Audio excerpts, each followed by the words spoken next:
danse? Alors, on annule la séquence.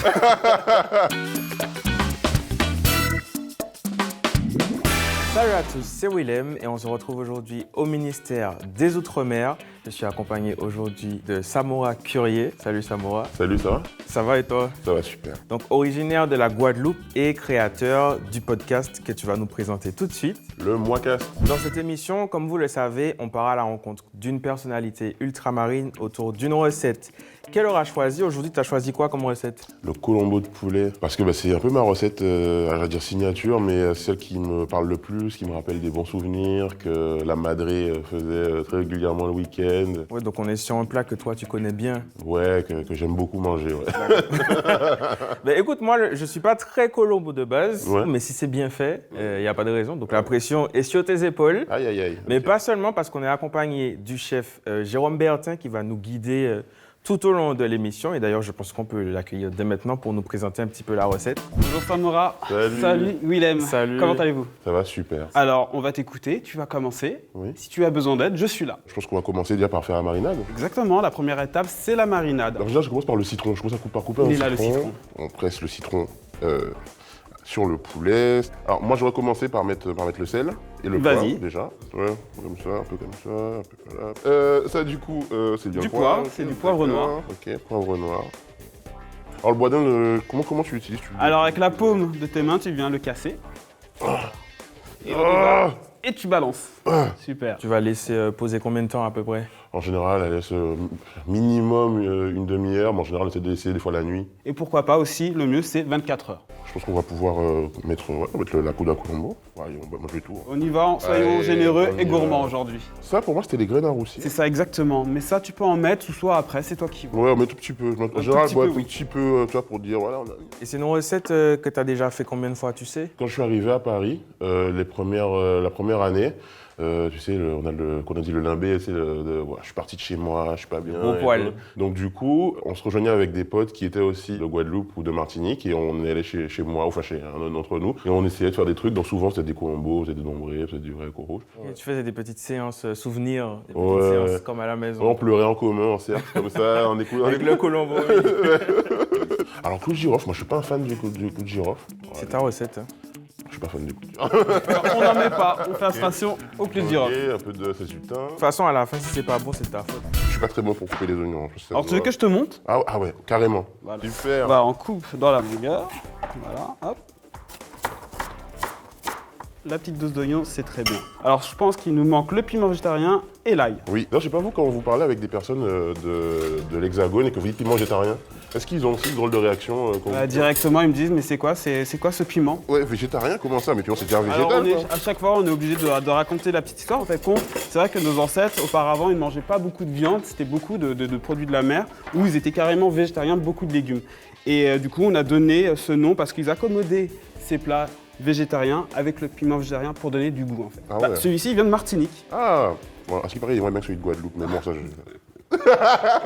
je déconne, bien sûr. Là, on va peler la gousse d'ail. On enlève la petite râpe. Là, Willem va nous donner les gants. Et tu vas bien mélanger, malaxer. Bon, Alors, on malaxe bien, hein. poulet.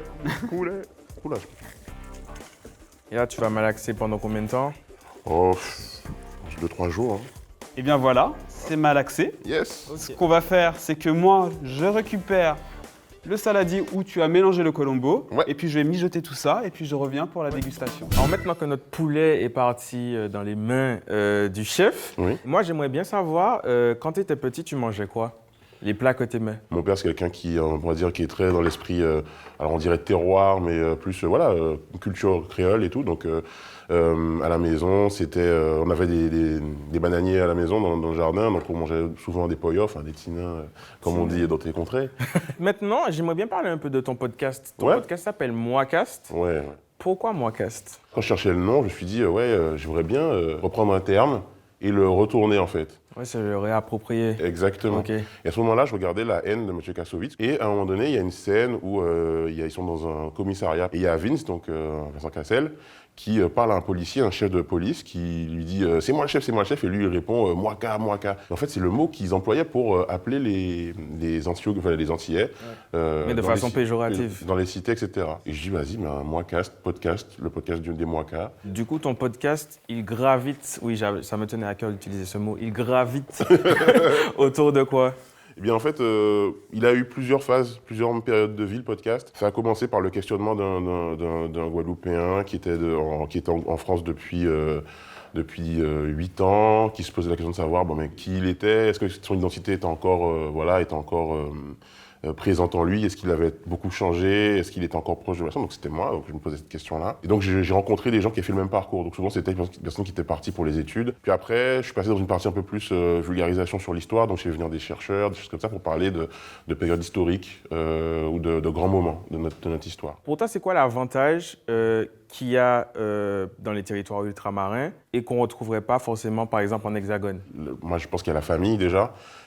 Tu vois, tous les jeunes qui sont nés dans l'Hexagone et qui vivent à Bordeaux et qui retournent pendant les week-ends à Bordeaux pour voir leur famille, ça c'est un avantage que l'on n'a pas. Ouais, on peut pas. On peut pas. Et puis l'autre avantage, je dirais, c'est d'avoir l'impression vraiment d'impacter la vie de ton territoire d'origine. Et ton podcast, qui est pas mal suivi, est-ce que c'est quelque chose que tu avais prévu, que tu espérais? J'ai fait ça vraiment pour moi. C'était une manière de vaincre une sorte de timidité, d'aller vers l'autre pour poser des questions. Et le podcast, comme j'en faisais déjà un peu avant avec des amis, je me suis dit, c'est un bon moyen de passer et d'aller rencontrer ces personnes-là. D'accord. Et l'avenir, tu envisages quoi, du coup, pour la suite, maintenant que c'est bien parti? Je diversifie pas mal. Je fais le podcast. Maintenant, je fais des vidéos aussi je fais des TikTok, des Reels et tout.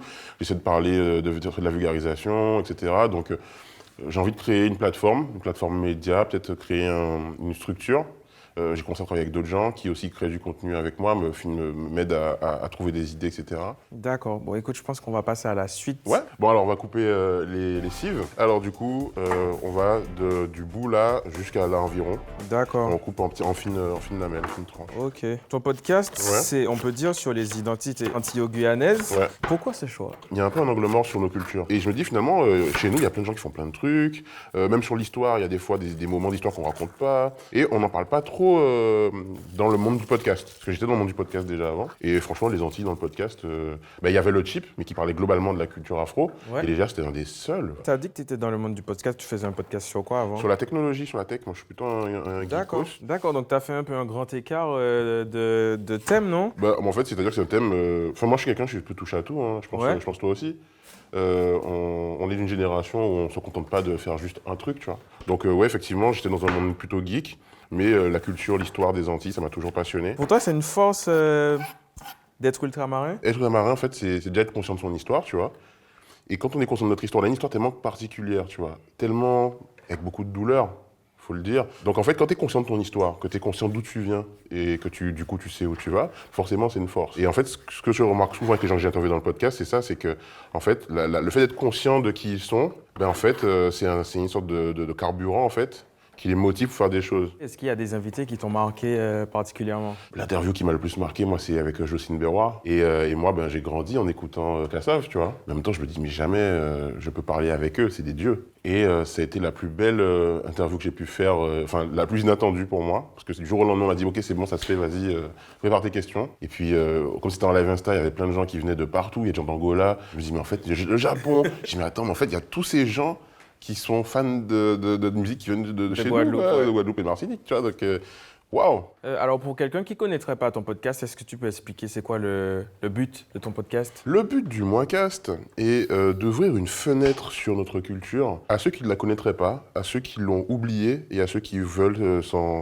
rapprocher. C'est quoi être antillais, antillo-guyanais pour toi, en hexagone? Tu dois te faire ta place, tu dois vivre un choc culturel qui n'est pas forcément compris, parce qu'on te dit, mais en fait, les Antilles, le Guyane, c'est la France, donc c'est la même culture, mais en fait, non, pas vraiment. On ne mange pas les mêmes trucs, on n'a pas le même accent, on n'a pas les mêmes références culturelles. C'est très différent, en fait. Donc, du coup, pour toi, elle n'était pas facile, ton arrivée ici? Ah non, les remarques sur l'accent, les blagues un peu vaseuses. Mais du coup, au final, tout ça, ça t'a forgé, ça t'a apporté même une sorte de bagage pour la suite? Tu sais, ce qui ne te tue pas te rend plus bizarre. Et moi, je pense que je suis devenu très bizarre. Moi, j'aime bien les gens bizarres. Ouais, donc, c'est ça. écoute, Voilà. Alors je vois, vous avez mis le piment végétarien, la cive, les oignons. L'ail. Moi, je vais rajouter un petit peu de feuilles de bois d'Inde. Je vais faire mijoter le poulet, tout ça, et je reviens. À tout à l'heure. Laisse D'accord faire ta magie, vas-y. Eh ben écoute, maintenant que le chef est parti faire ses tours de passe-passe, je te propose qu'on fasse un petit quiz. Tu es plus team Admiralty ou Sonny Weeper?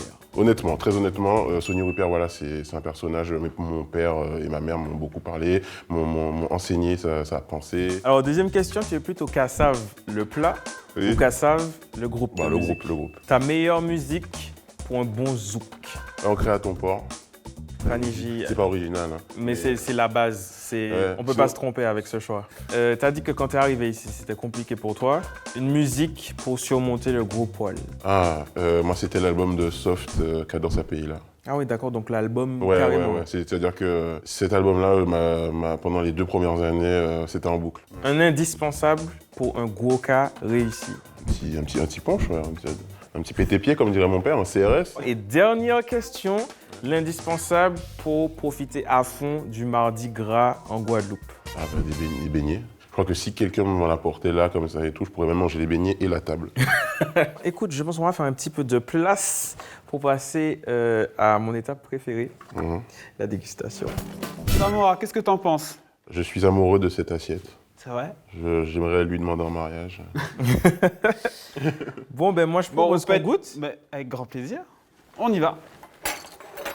Alors, j'ai rajouté des petites carottes, fan. J'ai mis des gombos et de la courgette et de l'oignon nouveau que j'ai snacké sur la plancha. Un délice avec la sauce. Ouais, très très bon, très très bon. Et bah, Moi je pense que c'est réussi. je suis satisfait. Bravo, on peut s'applaudir. Bravo. Écoute, dernière petite question avant de partir. Si tu avais un conseil pour un jeune qui veut se lancer comme ça dans le podcast. Déjà, parler d'un sujet qui vous parle, qui vous ressemble, qui vous fait vibrer. Ne pas se mettre de limites aussi pour le matériel. Un dernier truc. J'entends souvent les gens dire « Ouais, je vais faire un podcast, mais j'ai pas un label qui me suit, j'ai pas une prod qui me suit. » Et en fait, t'as pas besoin d'avoir une structure qui t'encourage à faire un podcast. Fais ton truc, lance-toi, il n'y a pas de limite. C'est vraiment... Ton conseil, c'est vraiment de se lancer. Ouais. Une expression en créole, c'est une question que je pose à tous mes invités. Ce que je veux dire, c'est « Yékrik ».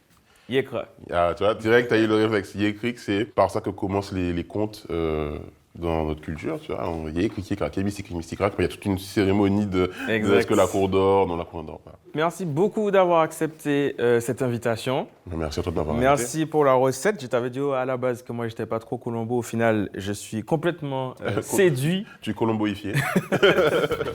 Merci à vous d'avoir regardé cette émission. On espère qu'elle vous a plu. Merci au ministère des Outre-mer de nous avoir accueillis dans ce si joli salon. Je vous invite à regarder les autres émissions. Si ce n'est pas encore fait, je vous dis à très bientôt. Merci.